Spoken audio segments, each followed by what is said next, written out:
I want to start today with something that has now come up a few times. Most recently, it came up in a Reddit post. I'm going to show it to you, and it has everything to do with Joe Biden. User Dave CC said a thing that David keeps saying, but I believe is inaccurate. He, meaning me, he mentions from time to time that it doesn't bode well for Trump because he's not gaining new voters and some are leaving. That's true. But what's left out is the fact that Biden is also losing voters, young people disgruntled with the Israel war, black voters, Muslim voters, Hispanic voters, etc. Who is losing more is the question. Biden is losing from more groups, so it may be that Biden is at a net loss compared to Trump. Since you look at the slim margins that Biden won in swing states, it is not looking promising. For example, if young voters and Muslims leave Biden for supporting Israel, Biden is toast. Also, if Biden does not support Israel, the other side of the conflict will leave Biden. So it is lose-lose on that subject. Time to panic? Maybe. So where is this person right and where are they wrong? This sort of commentary is right in that you must consider not only has Trump gained or lost support, but has Biden gained or lost it. If you look just at Trump in 2020, you say, as Simon Rosenberg told us yesterday, you have Trump from 2020 who lost, now charged with 91 felonies, found to be a civilly liable rapist, found to have defrauded the state of New York and may lose his business license there, all these other things. So clearly, Trump must have lost support. 35% of New Hampshire Republicans say they won't vote for him. But on the other hand, you have to consider the Biden question. Now, to be very clear, we are speculating here. This is all speculation, but my speculation does not coincide with what this viewer is saying. It is true that Joe Biden faces challenges in maintaining support with some groups, and that includes young people, black voters, Muslim voters, Hispanic voters. Sure. OK. Discontent with U.S. policy towards Israel.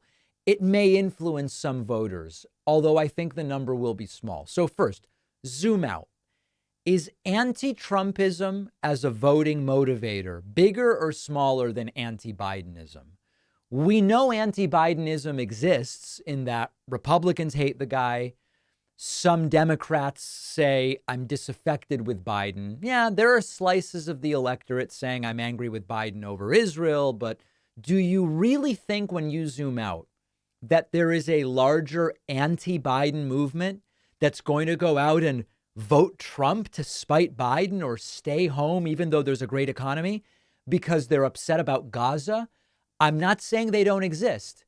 What I'm saying is, if you think about it deeply, the people most upset about Biden's handling of Israel are young voters who are the least likely to vote anyway. And they're saying, I guess they're saying they'll stay home or they might vote Trump.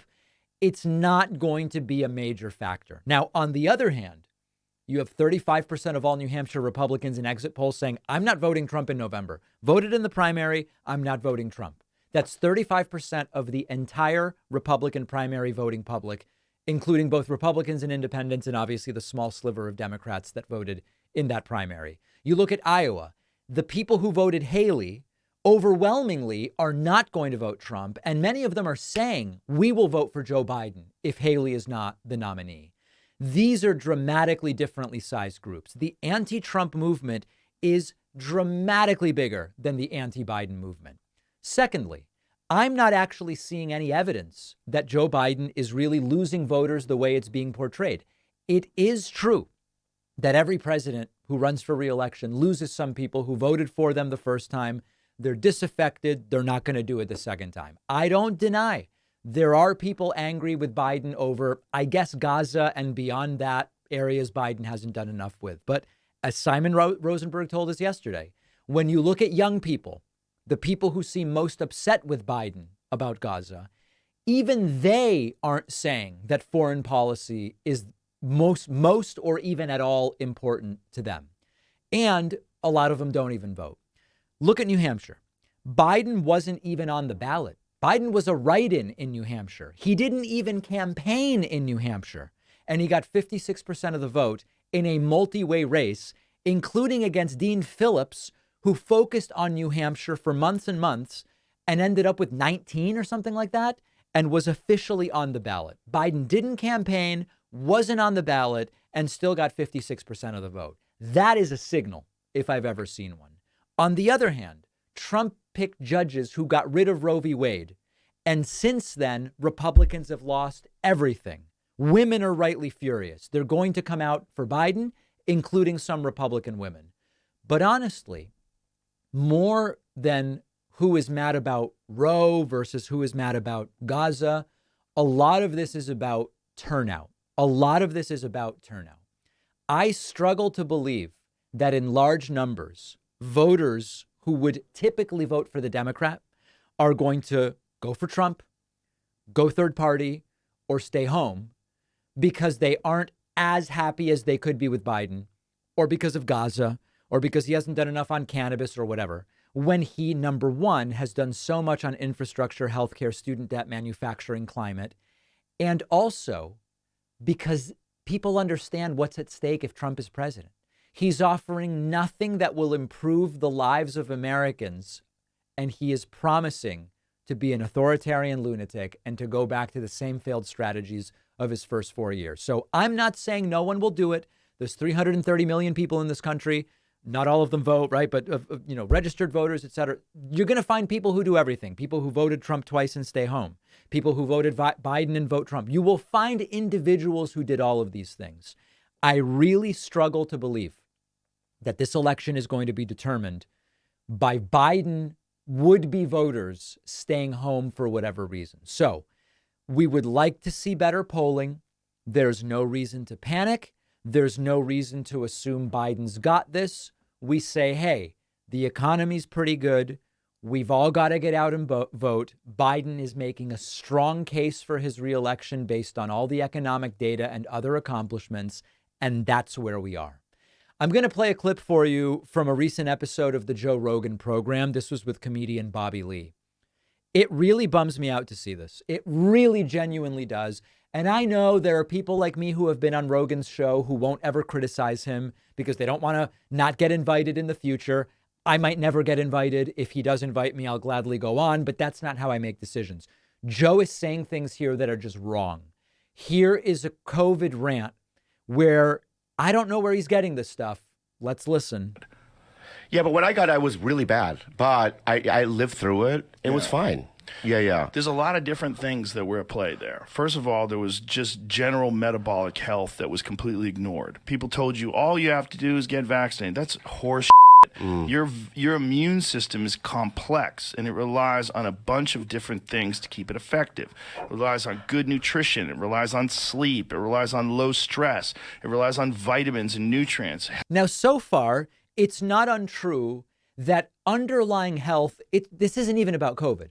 Underlying health circumstances do predispose you to handle viruses well or not well. So far, we're okay. Healthy diet, exercise, all those things were huge factors, and they ignored every single one of them.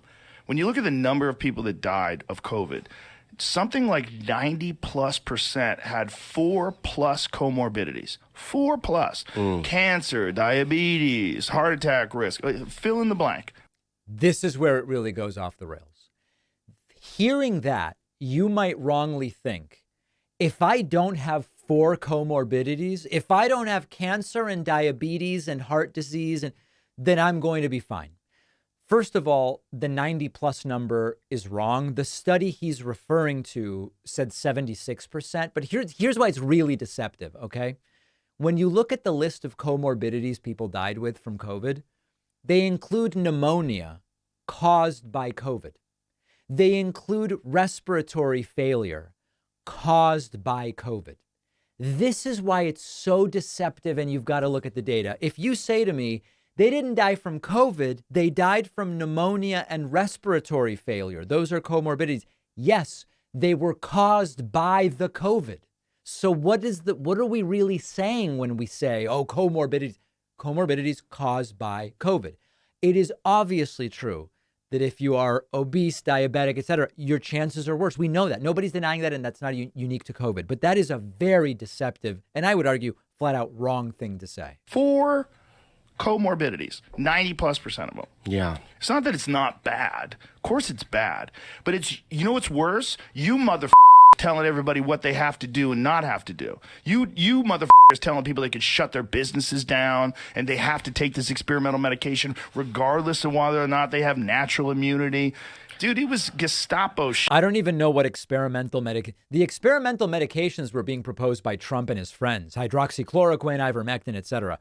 If he's calling the vaccine an experimental medication, I just think that's flat out incorrect. I'm with you. It was mind control. It was totalitarian, authoritarian tactics.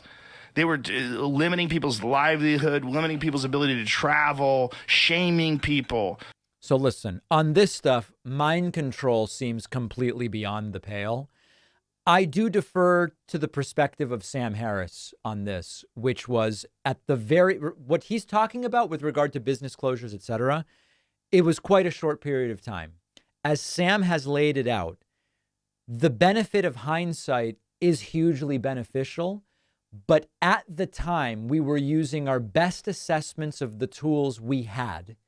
And I don't believe that there were individuals acting in the conspiratorial bad faith that Rogan and others seem to believe they were. So I'm glad to talk to Joe anytime. I don't know that he would have me back. You know, people write to me and go, David, if you think he's so wrong, go back on his show. And I go, sure, I'll go back. And then they go, David, Rogan would never have you anymore because you criticize him. Oh, okay, well then I won't go back. If he wants to chat with me about this stuff, I would be glad to. And to be honest, I don't think Rogan's the type of guy who would say, I'm not allowed back on because I've critiqued him. But the critiques are always of what he says and the substance. And I think he's just very wrong about a bunch of this stuff. Let me know your thoughts. We'll take a quick break. Don't forget that the best way to support the David Pakman Show is by becoming a member, which gives you access to the daily bonus show, the regular show with no commercials. You also get access to our entire archive of every episode dating back a really long time and plenty of other awesome membership perks. Go to joinpakman.com, joinpakman.com. The David Pakman Show depends on the support of our audience. You might say, well, all I do is listen to a podcast, or all I do is watch a YouTube clip here and there. Those are exactly the sorts of folks that support our program. And the easiest way to do it, where we keep the vast majority of every dollar, is by signing up at joinpakman.com. We pay just 2.9% to swipe credit cards and keep all of the rest. You can use the coupon code SAVEDEMOCRACY24 to get a discount. And not only are you getting great perks, you're also supporting an endeavor that hopefully you think is worthwhile, right? I mean, otherwise, why would you be here? Let's speak to some of the people who listen to the show, who watch the show. We do this on the Friday show via Discord at davidpakman.com/Discord. And we're going to start today. I hope I'm pronouncing this correctly. Is it Ali X from Florida? Ali X from Florida. Welcome. Yeah, it's just Alex. Thank you. Alex. Okay, good. Welcome. Hey, so I've been watching your show for a while now, and I gotta say, I really am impressed with just everything you do. Thank you. And what I wanted to know is just what is your honest take on Nikki Haley as a politician, as a presidential candidate, and just her policy in general? Not so much her winning chances, just what you think. Because it's over. Yeah, no. I'm a Nikki Haley fan, but I'm also realistic. It's not looking good. So are you a lifelong Republican? I would say so. Yeah, no. I've always been more on the right, but I'm definitely not happy with Trump as it stands now. Who'd you vote for in 2020? I did not vote in 2020. I was actually not old enough yet. You aren't old enough yet. Okay. Listen, here's my thought on Nikki Haley. Okay. She's obviously less crazy than Trump. I think she was the second least crazy person who ran in the Republican primary behind Chris Christie, who seemed the most sober and sane of all of them. I don't find anything about Nikki Haley's policy ideas interesting. She will occasionally show some restraint when it comes to foreign policy. She generally seems to think that funding Ukraine the way we are is a pretty good deal. On tax policy, she's to my right, but she's not insane. On abortion, I actually don't remember. I know she says she's vehemently pro-life. I don't remember what kind of an abortion ban she wants, but I'm sure I'm to her left. She's sort of a much more standard Republican where we can have a reasonable conversation. Our disagreements are more policy oriented rather than is democracy worth preserving. But she's not the sort of person I would go out of my way to support, but she's a Republican more of the style we used to have, where the disagreements are more about policy rather than dealing with completely crazy people. All right. That's actually that's a good response. Thank you. I'm curious, what are the areas on which you're most conservative and find yourself agreeing with the Republican Party? I believe the part that I'd be most relative to them with would just be on immigration. I do think we need to do more to be securing the border. And what right would you now, do?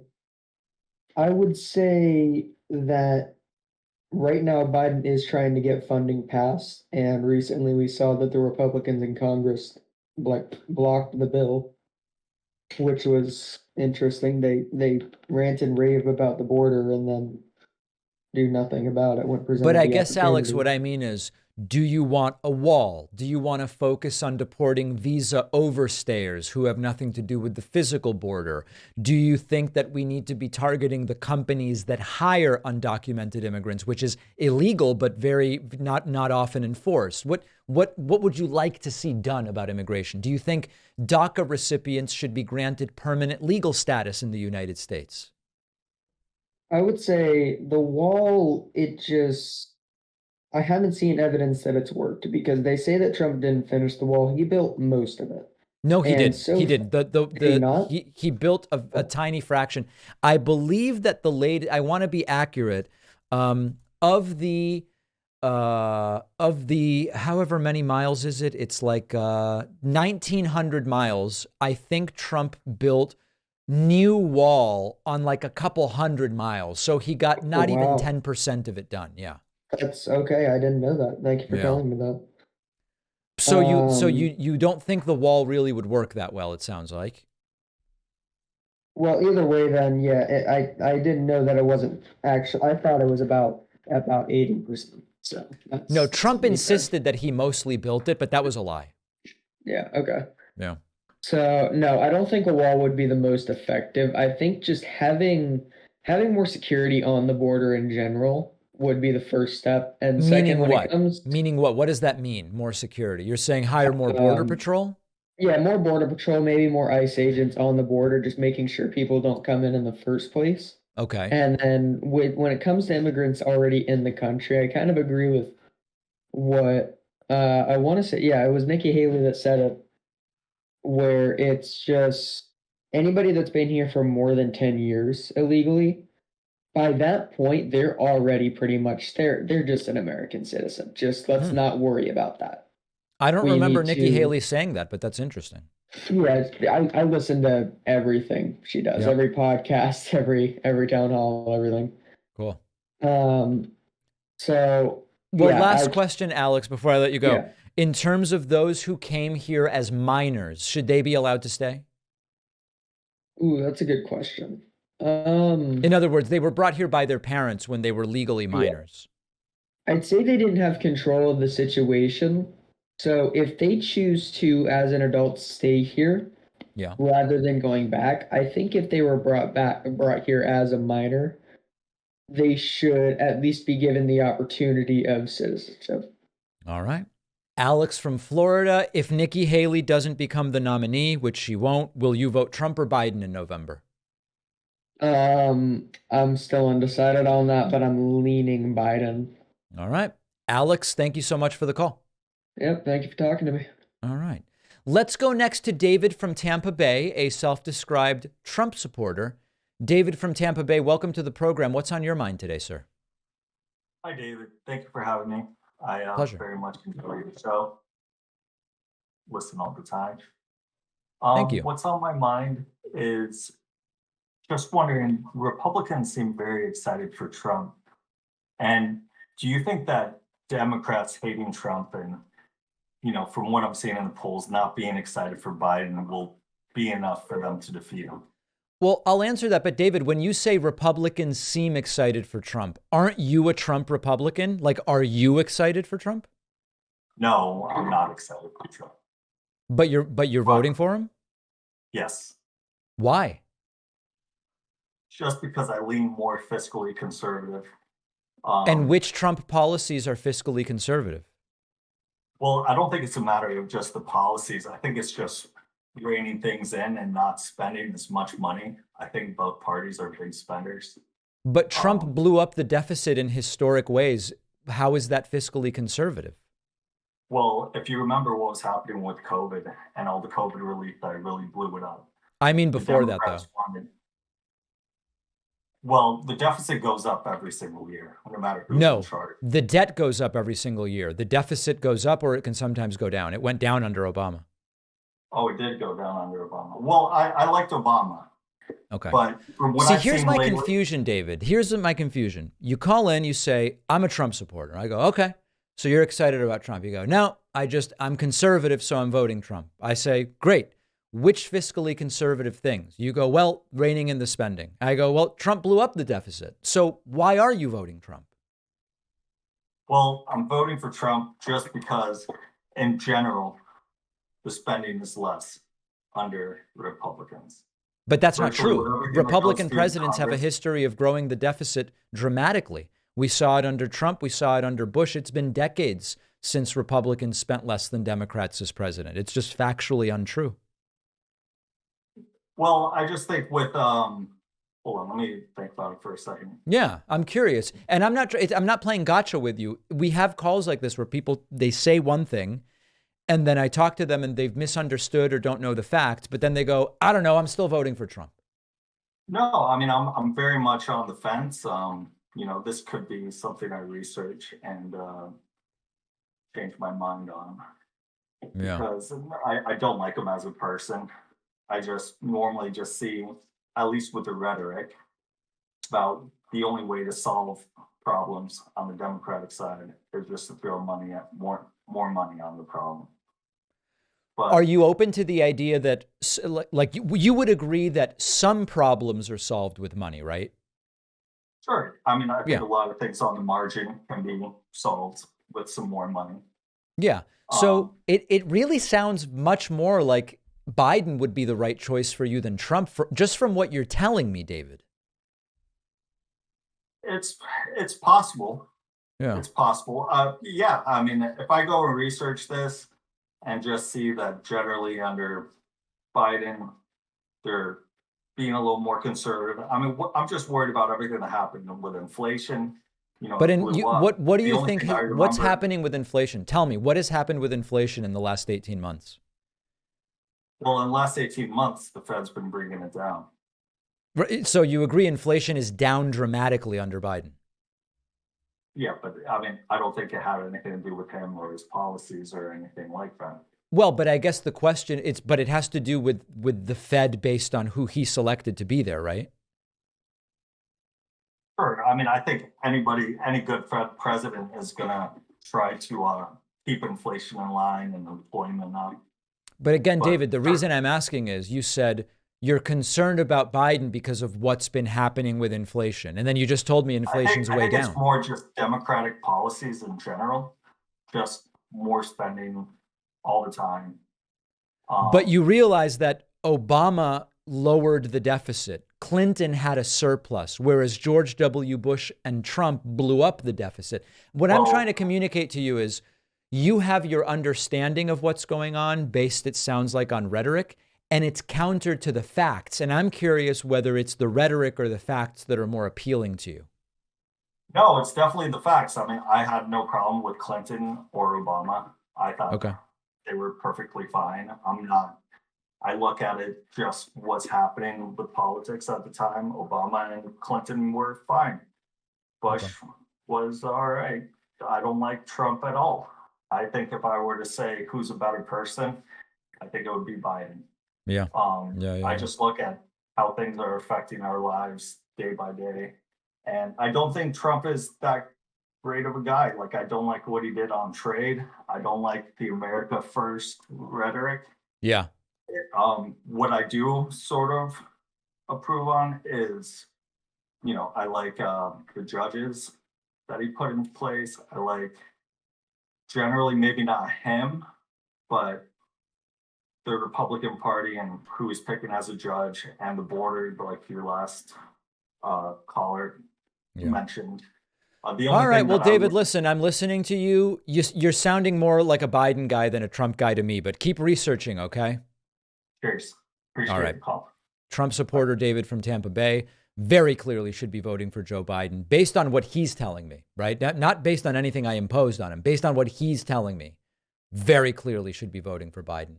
Let's go to Seth from Nebraska. Seth from Nebraska, welcome to the David Pakman Show. What is on your mind today? Seth, you're on the air, please. And last chance for Seth to fix his audio. All right. No chance there with Seth from Nebraska. Let's go to Sarah Beth from Washington. Sarah Beth from Washington, welcome to the program. What can I do for you today? Oh, boy. Sarah Beth from Washington, welcome to the program. And Sarah Beth, you got to fix your audio. Last chance for Sarah Beth from Washington.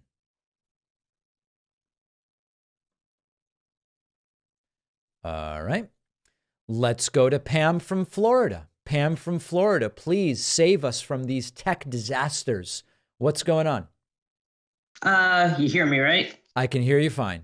Yeah, no, so I've been listening to the calls recently, and I'm just like making statements, so it's not so much a question, but it's scary how little these people actually know when they're supporting I'm terrified. It's actually very terrifying. And to speak about Trump as if he's just a fiscally conservative dude, and I support that, and he is not normal. So the fact that you're talking about him in that way it's very disheartening. I mean, just go to his website and please look at his agenda. He wants to eradicate anybody who doesn't agree with him. He wants to only give tax cuts to the billionaires and more. And that's not going to help any of you people here listening. None of you. No. And what's fascinating, Pam, is that, sorry to interrupt, in New Hampshire, the less money one made, the more likely they were to vote for Trump, which goes completely counter to everything that he's offering. Well, yeah, they're always they're voting against their own interests. And as a 20-something-year-old, your main concern is the border. Right. I mean, the fear mongering that got you to that place where you care more about the border than Social Security that Haley wants to cut, especially for 20-year-olds, or the fact that the earth is burning and the conservatives want to do nothing because they take money from fossil fuel. I mean, it goes on and on and on. Yeah, but I mean, the fact that he's presented in such a way that he's just a normal conservative politician, where he's going to do so much to, ruin this country. We all know that, like you and I, but I just had a comment on what, these people are supporting. And then when you ask them an actual question about policy, they have no clue, and they're educated people. So that's many of them are. I'm with you, Pam. I am terrified. Every single one of these people that calls in, just they don't know what's going on. They're supporting Trump for reasons that are actually applicable to Biden. I mean, I'm scared for November for sure. Voting against their own interests, and females out there, they want us back in the kitchen, and that's why they want us to have babies, and that's why they're cutting all this and putting doctors, I mean, this is deep stuff. Think about it. Don't worry about the border. I mean, the Republicans are refusing to help us, and even if they were empowered, they don't want to help because they always want it as a talking point. It's crazy. But sorry, just had to get it off my chest. And, All right, hopefully Pam, good to these hear people from you. will do. Your rant is completely logical based on what you're seeing. Thank you so much, David. Always good to talk to you. Take care. Likewise, there goes Pam from Florida. If you're holding on to talk to me, hold on just a moment longer. We're going to take a super quick break, and then we'll be right back to the phone lines. If you value what we do at The David Pakman Show, remember to support us on Patreon. Go to patreon.com/David Pakman Show, where you can get access to behind-the-scenes videos, the daily bonus show, the commercial-free daily show. You can support the show for as little as $2 a month. Check it out at patreon.com/David Pakman Show. Let's go back to Discord as we do on the Friday show, davidpakman.com/Discord. Why don't we go next? I don't know. How about to Pat from North Idaho? Pat from North Idaho, welcome to the program. What's on your mind today? Mr. David, can you hear me? Yes, I can. It's great to be with you, sir. Likewise. We spoke previously about Project 2025, and I'm wondering if you're familiar with the Readout program, the movement to make Idaho part of Eastern Washington and Western Montana a separate sovereign nation. I've heard about it. I don't know the details, but I have heard about it. Yeah. It's a bit, it's very similar to the Project 2025 agenda. I'm halfway curious if the Project 2025's ultimate goal is this Readout program. We've got I don't folks think up so. here, that literally think that as we sit here and speak right now on the Friday show, that there are Russian troops in Canada ready to help Mr. Trump take over after Biden tries to steal the election. Yeah, I don't think Project 2025 has as a goal a secession of part of the country into its own. I've seen no evidence of that whatsoever, Pat. Yeah, I mean, just in kind of studying the Project 2025 stuff and with some of the ministers and pastors up here with the rhetoric that they have and really doing the studies, I think we have a major education program. And I think, like David, the last caller, the more people actually get engaged and really do their own studies and really do their own research and not just say that I did my own research because that's what Trump told me to say type of thing. Right. It's just so obvious, the rhetoric, the mansplaining, the projection, the signs are there if we can just get folks to look at it. And Right. I've heard a campaign coming up in February of flip a friend and trying to flip family members and flip friends that are MAGA folks that have questions, that are at the point. And we spoke before also about how to approach these folks. And Right. I am so geared towards addiction and recovery issues that realizing that when we approach that it has to be soft, it has to be from the heart. Yep. It has Pat, to be. I'm so sorry. Did you have a question today? I've just got 100 people waiting to chat with me.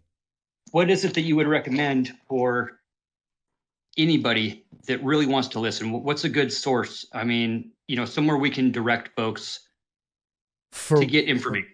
Let me think about that, Pat. I don't have any one source for information. Let me give some thought to that, and then we can check in again about it. Let's go next to Shmuel from St. Louis. Shmuel from St. Louis has declared himself a Trump supporter. Shmuel, welcome. Thank you so much for having me. I have been listening to your show for a while just to hear sort of the strongman argument on the other side, and I really appreciate everything you do. My pleasure. I had one main question. I am an Orthodox Jew, and one of the major things that I've had trouble with listening to your podcast is it seems that you have a certain derision for religiousness, and I've tried to get friends of mine to listen to you, and they weren't able to get past that. What exactly is your position on people who are religious, and how would you? Meaning, I definitely understand the idea of separating it from policy and things like that, but it doesn't make sense to me for somebody who has a worldview that's coming from a religious place to not have that affect their morals and their understanding of the way that they would want to create policy? Well, I have no derision for religion in general. As you sort of are alluding to, I don't believe that anyone's religious beliefs should be the basis for any kind of civil law or government. That makes the country a theocracy, and it would be quite literally unconstitutional. There are countries that have that sort of a system.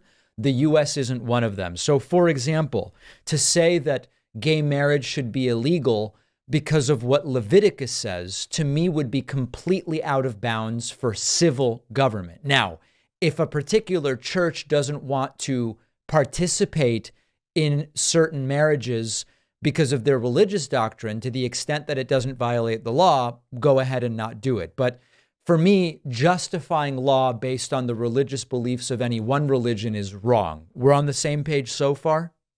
Any one religion, I agree, but let's say abortion, for example, is something that would definitely cross into the religious frame of reference. And so for somebody who's not religious to come up with a scientific argument why it's totally fine, and then to look at somebody who's religious who's saying, well, that's murder, and say, well, you can't say that because that's coming from a religious place. Do you understand why that seems like it's a place where those kinds of religious morals might and even should affect the way that they want to create policy? No. If the only basis for opposition is religious, then the answer would be, you don't have to get an abortion because that's not a reason to make something illegal. That's a reason to say, I'm just not going to do it. I completely disagree with you on that. And in fact, the question very quickly becomes, which religion? There are large swaths of Judaism, include, I'm Jewish, right, Shmuel? Yeah, of course. Yeah.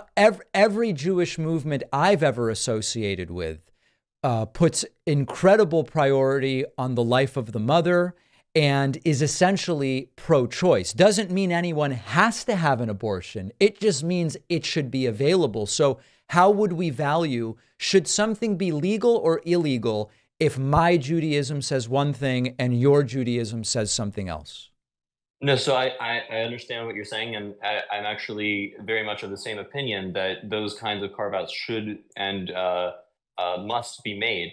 I think that having one specific religion dictate what exactly should happen or not, yes, I understand that doesn't make a lot of sense. Okay. But the idea of something like abortion being murder, right? That's a sensibility that comes from a moral standpoint, and something that if you look at it as a clump of cells from a secular standpoint, and you don't look at, you don't introduce the idea of a soul, you're going to end up disassociating from the idea of it being murder. Whereas a respect for a person's religion would dictate that you need to look at that situation as being, it needs to be logical that somebody who understands from their religious perspective that it is murder, that they should be opposed to that. Right. But what I think we're disagreeing on here is, I have no problem whatsoever with you setting it up and saying, secular society might say abortion is not murder. Here's a religion that says it is murder. Here's a religion that says it isn't murder. That's great. All those perspectives exist. We have a constitution, and the Constitution says if all you have is a religious reason for something being legal or illegal, it's not the foundation on which the United States bases its civil government. So this isn't even a question of my opinion, Shmuel. This is what the Constitution would say in the situation you're drawing up is, if we can't come up with some secular, empirical, or scientific reason for abortion to be illegal, then it's legal. But if your religion tells you that it's murder, you don't have to go and get one. That's the freedom we're talking about. And there's absolutely no conflict there at all. The only other alternative of what you're saying is that a religious view is imposed as the reason for civil law, which violates the Constitution. You could say, well, David, I disagree that that's what the Constitution should say. Great. There are other countries where religious law rather than the Constitution is the governing framework. But in the United States, it just is what it is. If you think it's murder, you shouldn't go and get an abortion. Okay, but all that considered, it would still be prudent to respect the fact that even if the sole basis for that position is not religion, that if it is driven by religion, that should not be put down, correct? No one's putting down. Listen, I agree with you if what you're saying is, if your religion teaches you that this is murder, and you don't want to get an abortion or you don't want family members to get an abortion. I'm not talking about that's that. 100% your choice. I respect that completely. Sure. I'm specifically talking about somebody who has the sensibility that it's murder from a religious perspective that then utilizes some secular argument to make that case. The fact that it's coming from a religious sentiment, even though it's backed up. Hello? Shmuel? Sorry. You cut out there. Listen, I think I know what you're getting at.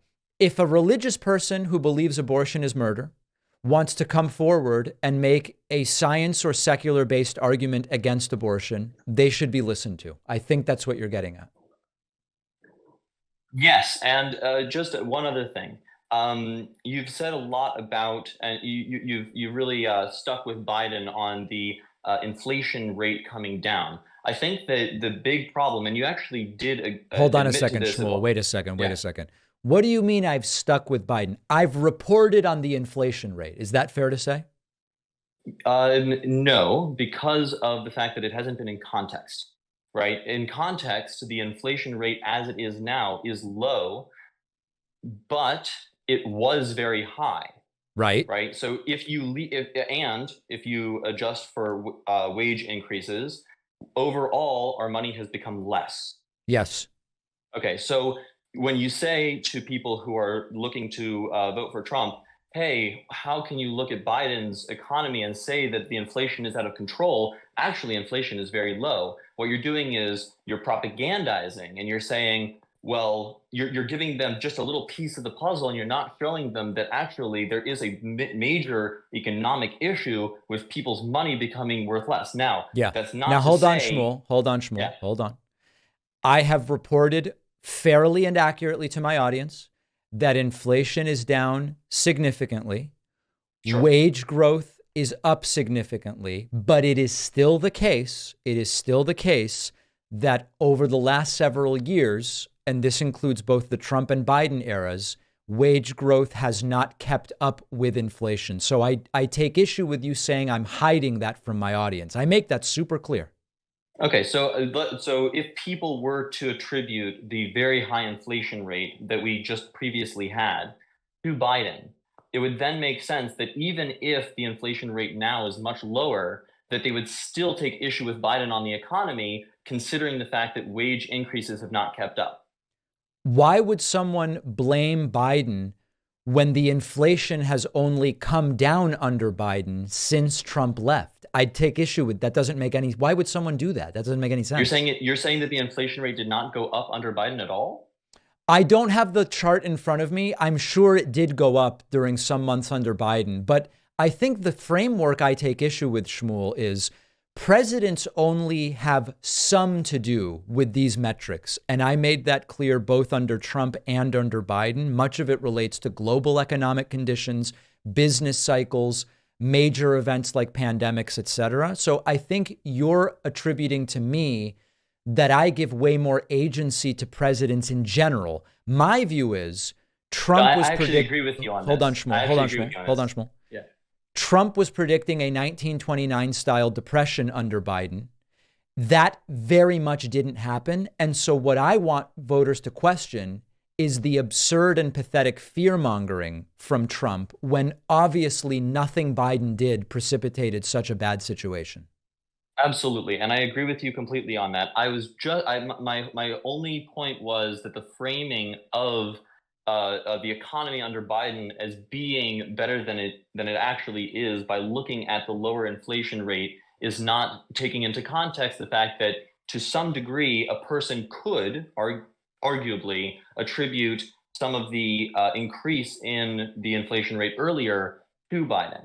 And so I just think that framing is a little bit disingenuous. And I think that, but I also agree with your main point, which is that presidents don't have nearly as much agency over these things as we give them credit for.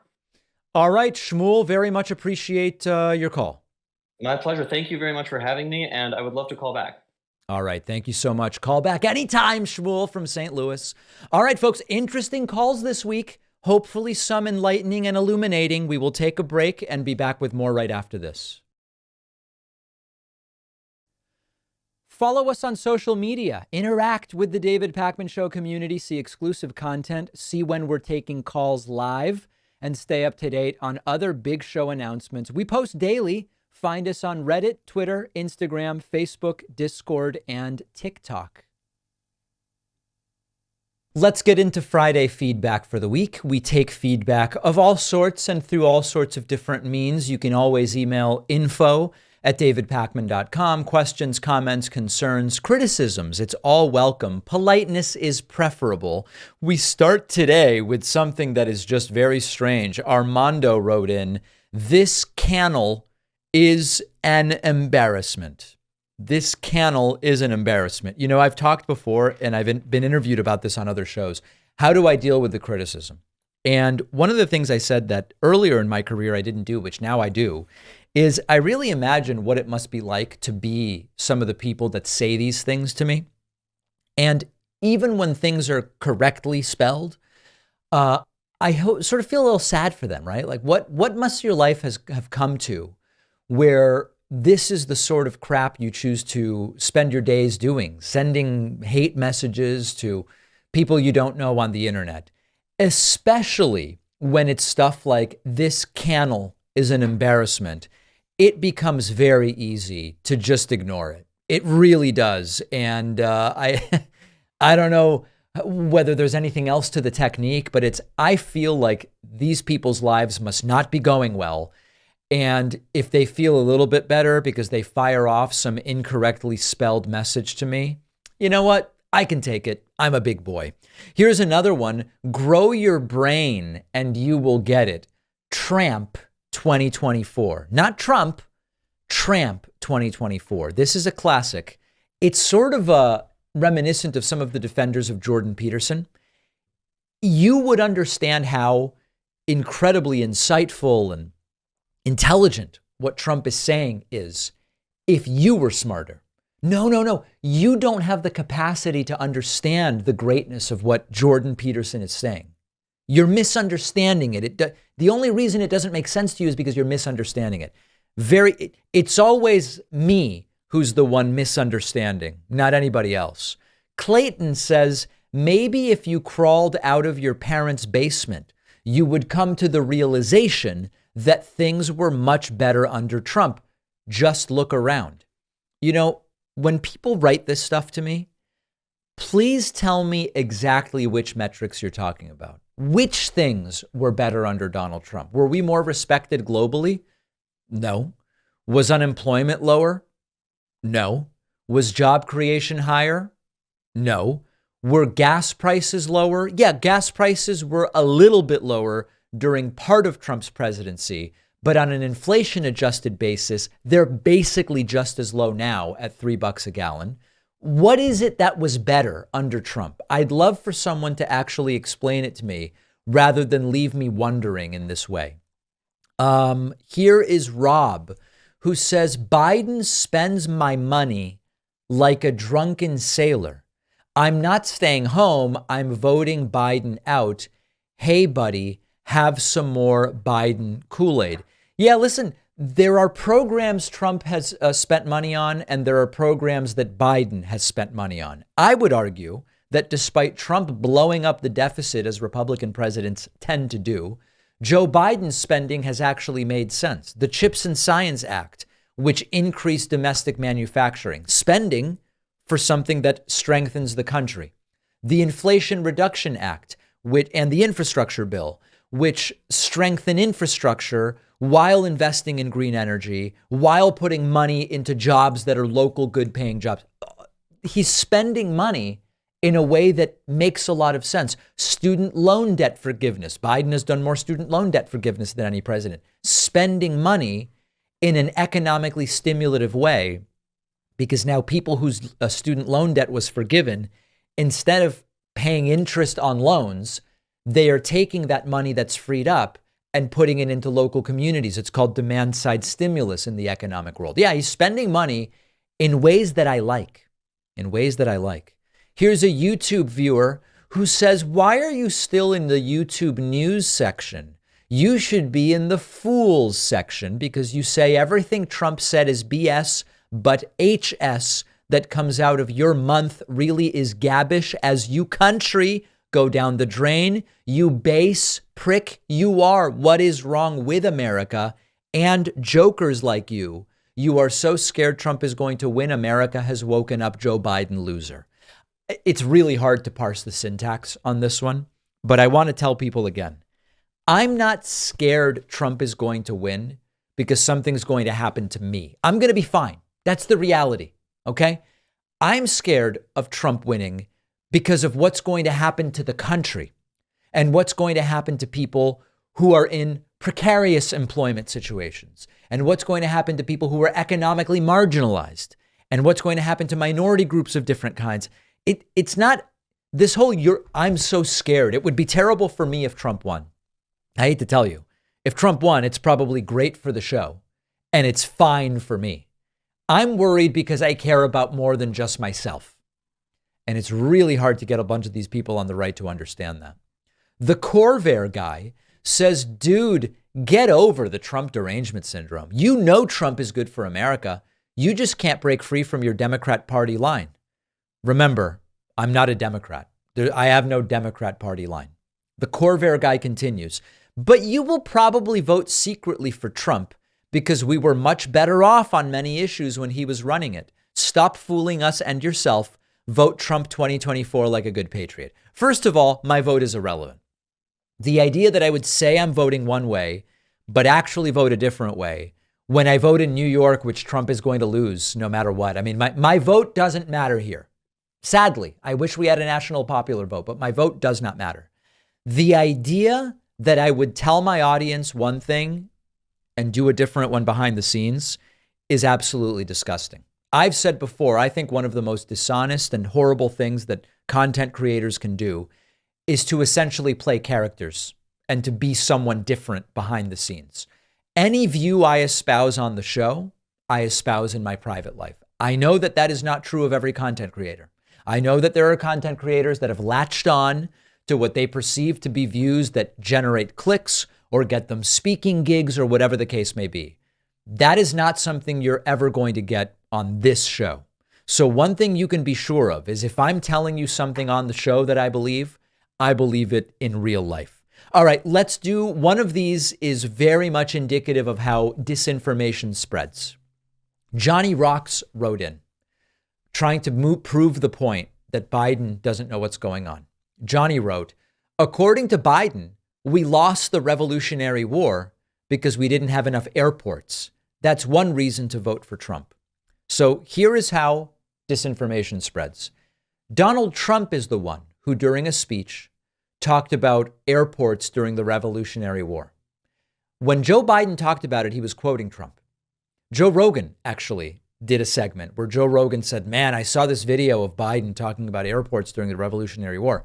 Jamie pulls up. It was actually Trump who said it. Biden was just quoting him. And Rogan goes, oh, I don't know. Okay. This is a classic. If you believe that when a president says something about airports during the Revolutionary War, it's indicative that they are unfit for office, it is actually Trump who said it. Okay, Johnny? Go check the record. Fact check me on this one. Irma Parham wrote in about immigration and said, 8-year-old kids can't make immigration decisions, David, but you're okay if they make gender transition mutilation surgery decisions on their own. Everything you advocate is creepy. So first and foremost, if you're 8 years old in Mexico and your parents say, hey, tomorrow we're leaving. We're going to the United States. It is not your decision. It is not your decision. When it comes to gender transition mutilation surgery decisions, I am not able to find a shred of evidence that 8-year-olds are making those decisions on their own. Never mind evidence that in any significant number, 8-year-olds are having such surgeries. Do the research. Matt Walsh floated completely imaginary numbers about this. Others have as well.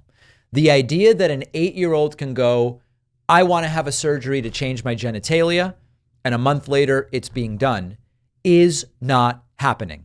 In addition to this, even if the endpoint is such a surgery, there are so many mental health requirements, parental involvement, etc. Now, you can still acknowledge that that's going on and that all of these safeguards are in place and say, I don't think any 8-year-old should have that done. I don't know the answer to that. That part I'm unsure about, okay? I defer to the medical experts and mental health experts on that. Maybe it's true that it shouldn't be happening with 8-year-olds. It basically isn't, is what the data tell us. But this person is actually proving my point. In order to get any kind of transition services for minors, parents almost always have to be involved at the younger ages. There is a mental health process. There is a pathway that is put in place. There are no kids making these decisions for themselves. And Irma seems really to be proving my point more than she's proving the point she thinks she's proving. info@davidpakman.com. info@davidpakman.com is the place to write if you have a question, a comment, a criticism, a concern, whatever the case may be. We have a fantastic bonus show coming up for you. Producer Pat will be on the bonus show. You can sign up at joinpakman.com. A David Pakman membership costs $6 a month. Normally it's $6 a month. You can get a discount by using the code SAVEDEMOCRACY24. And I also encourage you to do it before the new website launches, because membership prices will be going up. You can lock in the lower rates for as long as you want them by signing up today at joinpakman.com. We'll see you on the bonus show, and then we'll be back here on Monday.